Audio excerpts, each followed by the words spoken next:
宿題がとっても多いです。いつも忙しいです。でも勉強が好きです。友達も学生です。どんな本ですか？良い本ですか？新しい本、古い辞書、良いです。悪くないです。人が多い、お金が少ない、長い話、短い手紙。先週のテストは悪かったです。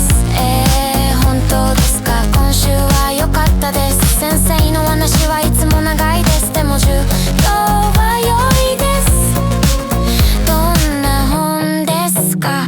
良い本ですか？新しい本、古い辞書、良いです。悪くないです。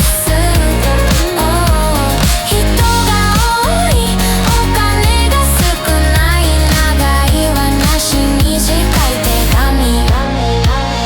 古い辞書でもいい辞書です。